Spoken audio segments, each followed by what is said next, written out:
Good day everyone, my name is Gina Arpanlubasan and our topic for today is about roasting. And now let us know what is coffee roasting. Coffee roasting is a process of heating green, unroasted coffee beans to transform them into the brown, flavorful beans we know and love. This process, which uses heat to induce chemical and physical changes, develop the characteristic aroma and the taste of coffee. And now let us know what is the two common types of roasting. The two common types of roasting is drum roasting and hot air roasting. Drum type roasting machine roasts the coffee beans as they tumble in the rotating drum that typically heated by a gas or wood. And for the hot air roasting, roast the coffee beans as they tumble on the current of hot air. For the next is, let's define the degrees of roasting coffee beans. While roasting light roast, the degree will needed is 193 Celsius or 380 Fahrenheit, and for medium roast, 250 Celsius or 380 Fahrenheit, and for the third dark roast, 218 Celsius or 425 Fahrenheit. And now let's define the different roasting level.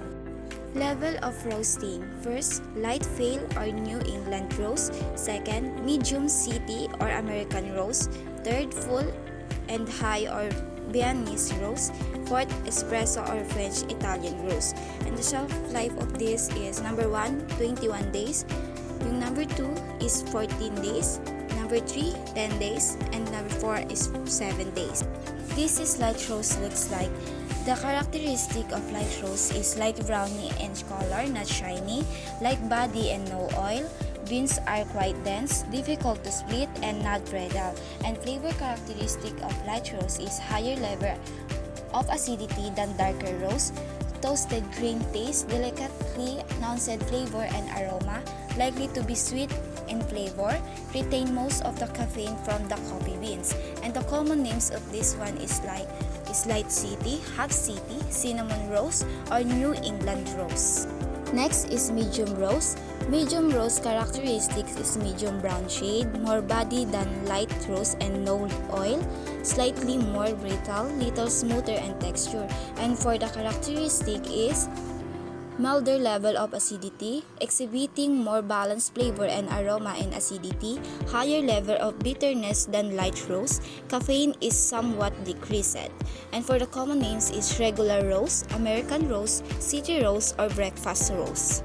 And next, medium dark roast. The characteristic of beans is have a richer darker color with some oil, a little bit shiny, has a heavy body in comparison with the light or medium roast.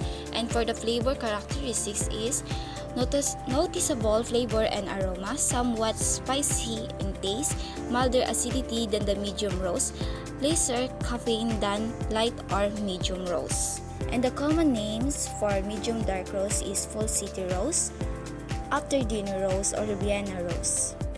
For the next slide is dark roast, the last level of roasting. The characteristics of this one is dark shade of brown to black with lower density, brittle, smooth in texture, after shiny and oily.